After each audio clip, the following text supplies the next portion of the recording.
Hello friends, எல்லாருக்கும் வணக்கம். Welcome back to homely mom channel. எல்லாரும் எப்படி இருக்கீங்க ஃப்ரெண்ட்ஸ்? இன்றைக்கி நம்ம என்னுடைய பர்த்டே vlog தான் பார்க்க போகிறோம்.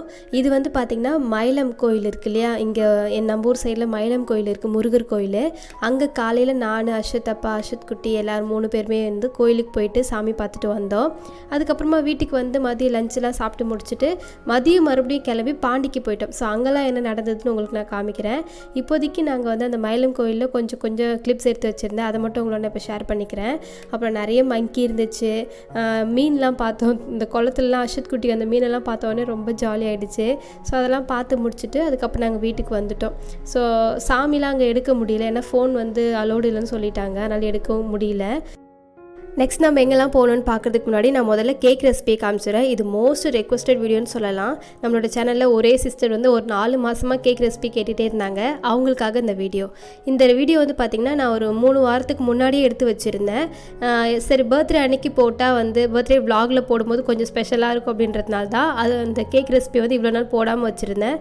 ஓகே, இப்போ இந்த ரெசிபி செய்கிறதுக்கு என்னெல்லாம் பொருள் தேவைன்னு நான் சொல்லிடுறேன்.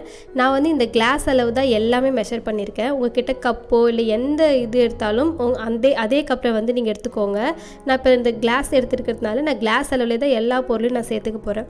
ஃபஸ்ட் நான் ஒரு 3/4 கிளாஸ் அளவுக்கு நான் நாட்டு சக்கரை சேர்த்துக்கிறேன். அதுக்கப்புறமா அரை கிளாஸ் அளவுக்கு பால் சேர்த்துக்கிறேன். காய்ச்சின ரூம் டெம்பரேச்சரில் இருக்கிற பால் தான், ரொம்ப சூடாகவும் இருக்கக்கூடாது, ரொம்ப சில்லுன்னு இருக்கக்கூடாது. அதுக்கப்புறம் அதே அரை கிளாஸ் அளவுக்கு நான் குக்கிங் ஆயில் சேர்த்துருக்கிறேன். வாசனை இல்லாத எந்த எண்ணெய் இருந்தாலும் பரவாயில்ல. அடுத்தது அரை கிளாஸ் அளவுக்கு தயிர் சேர்த்துருக்கிறேன். அடுத்து இதோட நான் ரோஸ் எசன்ஸ் ஒரு மூடி அளவுக்கு நான் சேர்த்துக்கிறேன். நீங்கள் வெண்ணிலா எசன்ஸ் இருந்தால் அது கூட சேர்த்துக்கலாம். இப்போ முதல்ல இது எல்லாத்தையும் நம்ம நல்லா பிளெண்ட் பண்ணி எடுத்துக்கலாம். நான் ரொம்ப ஃபாஸ்ட்டாக வச்சு பிளெண்ட் பண்ணல, ஒரு மீடியமில் வச்சு ஜஸ்ட் பல்ஸ் கொடுத்து இந்த மாதிரி நான் அரைச்சி எடுத்துருக்கிறேன். இப்போ நமக்கு லிக்விட் இன்க்ரீடியன்ட் ரெடி ஆகிடுச்சு. அடுத்தது ட்ரை அந்த பவுடராக இருக்கிறதுலாம் நம்ம இதோட ஆட் பண்ணிக்கலாம். ஃபஸ்ட்டு 1 கிளாஸ் அளவுக்கு கோதுமை மாவு நான் சேர்த்துக்கிறேன். அதுக்கப்புறம் 3/4 ஸ்பூன் அளவுக்கு பேக்கிங் பவுடர் இருக்கு இல்லையா, அது நான் சேர்த்துக்கிறேன். அடுத்தது ஒரு பிஞ்ச் அளவுக்கு சால்ட் சேர்த்துருக்கேன். கூடவே ஒரு அரை ஸ்பூன் அளவுக்கு பேக்கிங் சோடா சேர்த்துருக்கிறேன். இப்போ இது எல்லாத்தையும் நம்ம ஒரு விஸ்க்கு வச்சு ஒரே டைரெக்ஷனில் நம்ம இந்த மாதிரி மிக்ஸ் பண்ணி எடுத்துக்கலாம். கேக் செய்யும்போது கட்டிங் மாதிரி கூட போட்டு மிக்ஸ் பண்ணுவாங்க, பட் நான் இதே மாதிரி சர்க்குலர் மோஷன்லேயே நல்லா மிக்ஸ் பண்ணி எடுத்துக்கிறேன். கட்டி இல்லாமல் நல்லா மிக்ஸ் பண்ணி வச்சுக்கோங்க. இப்போ நமக்கு பேட்டர் ரெடி ஆகிடுச்சு, இந்த கன்சிஸ்டன்சியில் இருக்கணும். இப்போ நான் ஒரு சின்ன சைஸ் குக்கர் எடுத்துருக்கிறேன். அதை நல்லா நான் முதல்ல ஒரு 10 நிமிஷம் இந்த மாதிரி உள்ளே இருக்கிற ரப்பர் இருக்கும் இல்லையா, அதை எடுத்துட்டு விசிலும் போடாமல் ஜஸ்ட் நான் அப்படியே மூடி போட்டு ஒரு 10 நிமிஷம் அப்படியே ஹீட் பண்ணிக்கிறேன். இது நல்லா சூடாகட்டும். அந்த கேப்பில் நான் பார்த்திங்கன்னா ஒரு குட்டியாக ஒரு பேனில், அதாவது கேக் டின்லாம் வச்சுருப்பீங்களா, அதில் இருந்தால் கூட நீங்கள் பண்ணிக்கோங்க. அப்படி இல்லை ஏதாவது வெயிட்லெஸ்ஸான ஒரு பாத்திரத்தில் இந்த மாதிரி கொஞ்சமாக நான் குக்கிங் ஆயில் சேர்த்துருக்கேன். இல்லைனா நீங்கள் பட்டர் கூட சேர்த்துக்கலாம். நல்லா இதை ஸ்ப்ரெட் பண்ணி விட்டுட்டு கோதுமை மாவு எடுத்து நான் இந்த மாதிரி போட்டுக்கிறேன். நான் என்கிட்ட பட்டர் பேப்பர்லாம் கிடையாது, ஏன்னா நான் கேக் அந்த அளவுக்கு அடிக்கடிலாம் செய்ய மாட்டேன். நான் ஃபஸ்ட்டு செஞ்சது பார்த்திங்கன்னா போன வருஷம் ஹர்ஷத் அப்பாவோட பர்த்டேக்கு ஒரு கேக் பண்ணியிருந்தேன். அதே கேக் தான் நான் இப்போ உங்களுக்கு செஞ்சு காமிச்சிருக்கேன். இது 2வது தடவை நான் இப்போ கேக் செய்கிறேன். ஸோ இப்போ நான் இந்த பேனில் இந்த மாவை நான் ஊற்றிக்கிறேன். நல்லா தட்டி விட்டுட்டுனா நமக்கு பபுள்ஸ் இருக்காது. ஸோ நமக்கு நல்லாவே குக் ஆகி வரும். இப்போ நம்ம குக்கரை ஓப்பன் பண்ணி அதுக்குள்ளே இந்த நம்ம ரெடி பண்ணி வச்சுருக்க மாவோடைய அந்த பவுல் இருக்கு இல்லையா, அதை நம்ம குக்கரில் வச்சுட்டு நல்லா மூடி போட்டு ஒரு 20லேருந்து 30 நிமிஷம் வரைக்கும் மீடியம் ஃப்ளேமில், இந்த ஃப்ளேமில் இருக்கட்டும். ரொம்ப ஸ்லோவாகவும் இருக்கக்கூடாது, ரொம்ப ஹையாகவும் இருக்கக்கூடாது. ஜஸ்ட் ஒரு மீடியம் ஃப்ளேமில் வச்சு குக் பண்ணி நீங்கள் அதை ஓப்பன் பண்ணி பாருங்கள். நான் நடுவில் ஓப்பன் பண்ணி தான் பார்ப்பேன், எனக்கு குக் ஆகிடுச்சா இல்லையான்னு நான் அப்போ தெரிஞ்சுக்கணும் அப்படின்றதுக்காக. ஸோ நல்லாவே சைட்லலாம் குக் ஆகிட்டு வருது. அதுக்கப்புறம் ஃபைனலாக நல்லா சூப்பராக நல்லா கோல்டன் ப்ரௌன் கலரில் சூப்பராக இருந்தது. பார்க்கும்போதே நல்லா ஸ்மெல் கூட ரொம்ப சூப்பராக இருக்கும். அதுக்கப்புறம் நான் இது மாதிரி ஒரு கம்பி வச்சு குத்தி பார்த்தா உள்ள மாவு எதுவுமே ஒட்டலை, சூப்பராக குக் ஆகிடுச்சு. நல்லா சாஃப்டாக ஃப்ளஃபியாக இருந்தது. ஸோ இப்போ நம்ம இதை ஆற வச்சுட்டு அதுக்கப்புறமா தான் ஓப்பன் பண்ணி எடுக்கணும்.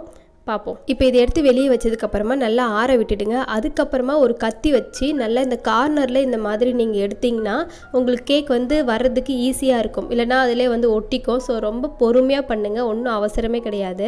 இப்போ நான் எடுத்து முடிச்சிட்டேன். நல்லா அழகாக இருக்குது பார்த்தீங்களா. இப்போ நான் இதுக்கு மேலே டாப்பிங் அந்த எதாவது கனாஷ்லாம் சொல்லுவாங்களே, அதுக்காக நான் இந்த மாதிரி பண்ணுறேன். ஏன்னா கனாஷ்லாம் கிடையாது, எனக்கு அது பண்ணவும் தெரியாது. ஸோ பட் நான் க்ரீமும் எதுவும் இல்லாமல் டைரி மில்க் சாக்லேட் மட்டும் வச்சு நான் பண்ணலான்னு இருக்கேன். அதனால் ஒரு பவுலில் நல்லா தண்ணி ஹீட் பண்ணியிருந்தேன். அந்த தண்ணியில் இந்த சாக்லேட்டை வந்து டபுள் பாயில் பண்ணி இந்த மாதிரி நல்லா வந்து மிக்ஸ் பண்ணி எடுத்துக்கிறேன். சாக்லேட் வச்சோடனே அந்த ஹீட்லேயே நல்லா மெல்ட் ஆகிடும். ஸோ இந்த மாதிரி இருக்கும். இதை நான் வந்து கேக் மேலே நல்லா தடவ போகிறேன். இந்த இடம் பார்த்திங்கன்னா பள்ளமாக இருக்குல்லையே, இது அர்ஷத் குட்டி வந்து கை வச்சு எடுத்துகிட்டு ஓடிட்டான் அவன். ஏன்னா ஒரு கேக் வந்து ரெடி ஆகிடுச்சு சொன்னோடனே அவரால் எக்ஸைட்மெண்ட் தாங்க முடியல, வந்து கை வச்சு நோண்டி பாதி எடுத்துட்டான் அவன். ஓகே, இப்போ நம்ம அந்த சாக்லேட்டை வந்து நம்ம இது மேலே நல்லா ஸ்ப்ரெட் பண்ணி எடுத்துக்கலாம்.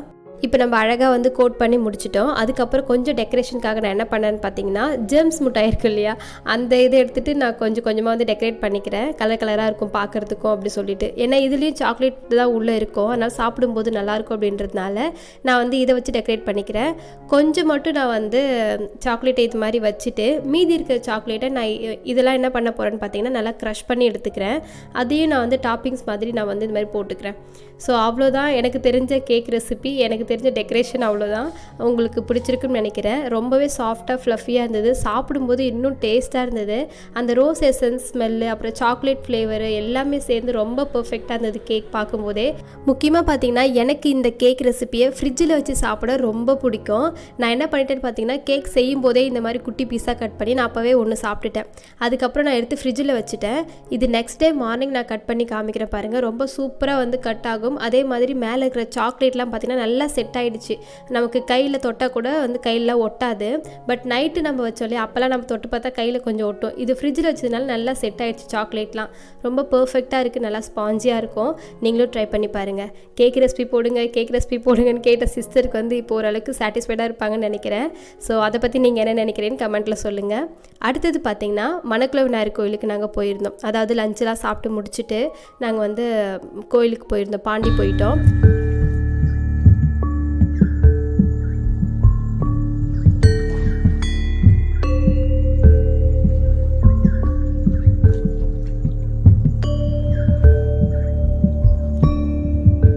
நாங்கள் போகும்போது பார்த்திங்கன்னா மணி வந்து ஒரு 3:45 தான் இருந்துச்சு. அதனால் கோயில் வந்து திறக்கலை. ஸோ அதனால் ரொம்ப நேரமாக கொஞ்சம் வாசலில் வெயிட் பண்ணிகிட்டு இருந்தோம்.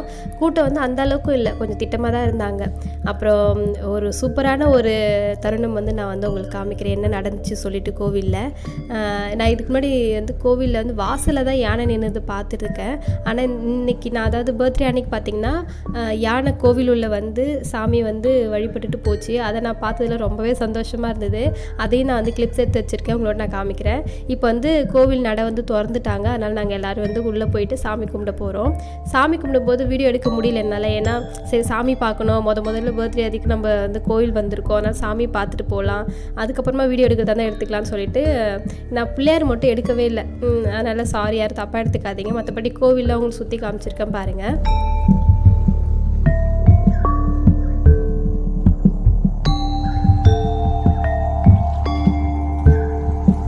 அதே மாதிரி கோவிலில் வந்து ஃபோனில் அலோடு இல்லைன்னு போட்டிருந்தாங்க. அதனால தான் நான் வந்து வீடியோவில் எதுவுமே எடுக்கல. ஏதாவது திட்டுவாங்களோ அப்படின்னு சொல்லிட்டு ஒரு பயம் தான் எனக்கு. ஏன்னா எதுக்கு நம்ம பிறந்தநாள் அதுமாக திட்டு வாங்கணும் அப்படின்றதால ஃபோனே நான் எடுக்காமல் தான் இருந்தேன். பட் நிறைய பேர் ஃபோன் வச்சுட்டு வீடியோ எடுத்துகிட்டு தான் இருந்தாங்க.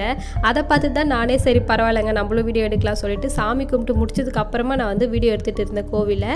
அப்போ பார்த்திங்கன்னா இந்த யானை வந்து கோவில் உள்ள வர பார்த்துச்சு.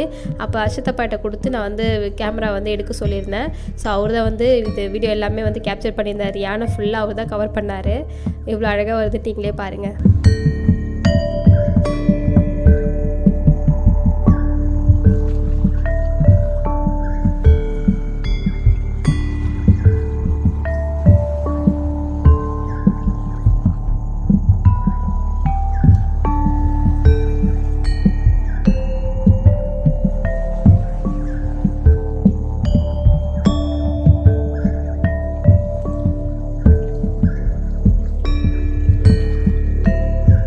இந்த யானை வந்து பார்த்திங்கன்னா சாமி வந்து படைச்சிட்டு அதுக்கு மாலை போட்டு விட்டாங்க. அதுக்கப்புறம் ஒவ்வொரு சாமியாக வந்து சுற்றி சுற்றி வந்து சாமி கும்பிட்டுட்டு வந்துச்சு.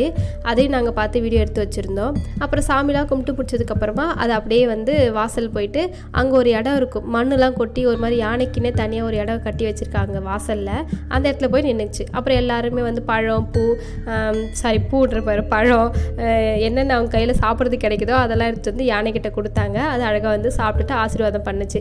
நான் ஒரு பழம் வச்சுருந்தேன் பேக்கில், ஏன்னா அஷத் குட்டிக்கு பசிக்கும் அப்படின்றதுனால.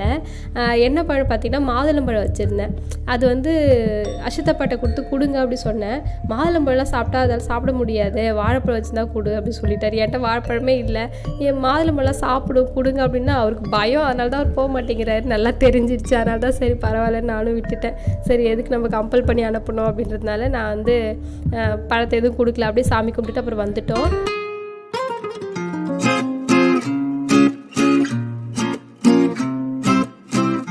அப்புறம் அங்கேருந்து ஸ்ட்ரெயிட்டாக நாங்கள் எங்கே போனோம்னு பார்த்தீங்கன்னா பார்க்குக்கு போனோம். பாண்டியில் வந்து பாரதி பூங்கா இருக்கும் இல்லையா, அங்கே தான் போனோம். அஷத் குட்டி தான் ரொம்ப நல்லா என்ஜாய் பண்ணிட்டு இருந்தார். நல்லா வந்து ஆட்டம் தான் இருக்குது. சரி கொஞ்சம் ரிலாக்ஸாக இருக்கட்டுமே அப்படின்றதுனால நாங்கள் அங்கே போயிட்டோம். அங்கே போனதுக்கப்புறம் நல்லா மழை வந்துருச்சுங்க. கொஞ்சம் நேரம் தான் நாங்கள் வந்து விளையாடினோம், அதுக்கப்புறம் மழை வந்துருச்சு. அங்கே ஒரு என்ன சொல்கிறது, அங்கே சர்க்கஸ்லாம் விட்டு விளையாடுற மாதிரி ஒரு இடம் இருக்கும். அந்த இடத்துல வந்து பார்த்திங்கன்னா கூண்டு மாதிரி இருந்துச்சு, அது மேலே ஏறி நாங்கள் நின்றுக்கிட்டோம் மழை வரும்போதெல்லாம். இப்போ மழை இல்லை, பட் நாங்கள் விளையாடும் போது ஒரு ½ வந்து மழை வந்துருச்சு. அப்புறம் சுத்தமாக வந்து எனக்கு ரொம்ப நல்லாயிட்டேன், என்னடா இது இப்படி ஆகிடுச்சு சொல்லிட்டு. இப்போது ரொம்ப மழை வந்துடுச்சு, வீட்டுக்கே போக முடியாது போல் அப்படிலாம் நினச்சேன். அஷத் குட்டிலாம் ரொம்ப நனைஞ்சிட்டான். அதனால தான் சரி பரவாயில்லைங்க போதுங்க அப்படின்ட்டு பார்க்கோட நம்ம முடிச்சுட்டு வீட்டுக்கு போயிடலாம் அப்படின்னேன். சரின்னு சொன்னார். ஆனால் அவர் சொன்னதுக்கப்புறம் பார்த்திங்கன்னா பார்க்கில் விளையாடி முடிச்சுட்டு நாங்கள் எங்களை ஸ்ட்ரெயிட்டாக பீச்சுக்கு கூப்பிட்டு போயிட்டார்.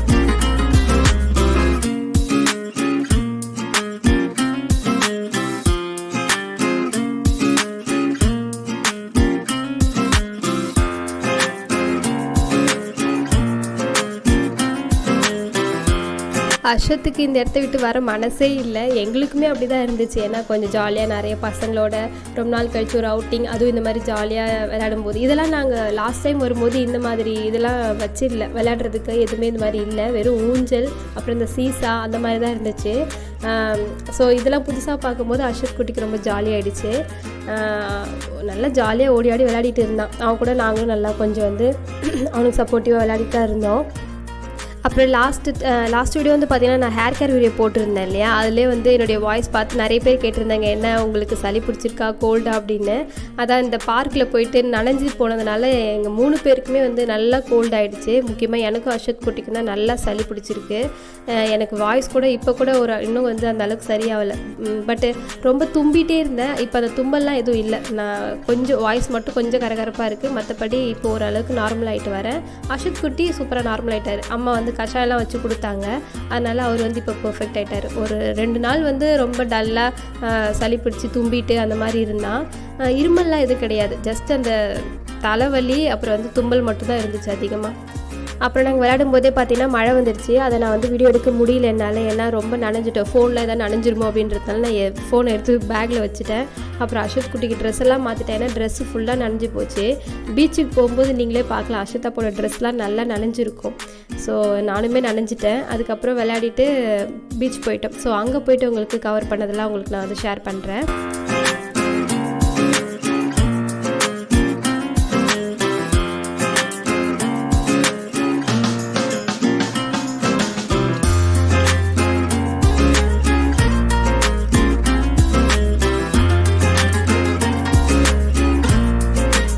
அதுக்கப்புறம் நாங்கள் பீச் வந்துட்டோம். இப்போ பீச்சில் வந்து பார்த்திங்கன்னா நல்லா ஈவினிங் டைமில் மழை பெஞ்சதுக்கப்புறம் அந்த கிளைமேட் பார்த்திங்கன்னா ரொம்ப சூப்பராக இருந்தது. அங்கேருந்து கொஞ்ச நேரம் என்ஜாய் பண்ணிவிட்டு அதுக்கப்புறம் ஸ்ட்ரெயிட்டாக நாங்கள் ஒரு பீட்சா ஹட்டுக்கு போயிட்டோம். ஆக்சுவலாக எனக்கு பீட்சா சாப்பிட இன்ட்ரெஸ்ட்டே இல்லை அப்போ, ஏன்னா எனக்கு ஆல்ரெடி கோல்டு இருந்தது. அது மட்டும் இல்லாமல் ரொம்ப பசியாக இருந்தது. பீட்சாலாம் சாப்பிட்டா எனக்கு சாப்பிட்ட மாதிரியே இருக்காது.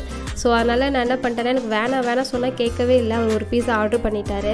ஏன்னா எனக்கு பீஸா பிடிக்கும்னு நினச்சிட்டு நான் சும்மா தான் வேணான்னு சொல்கிறேன்னு நினச்சிட்டு அவர் ஆர்டர் பண்ணிட்டார்.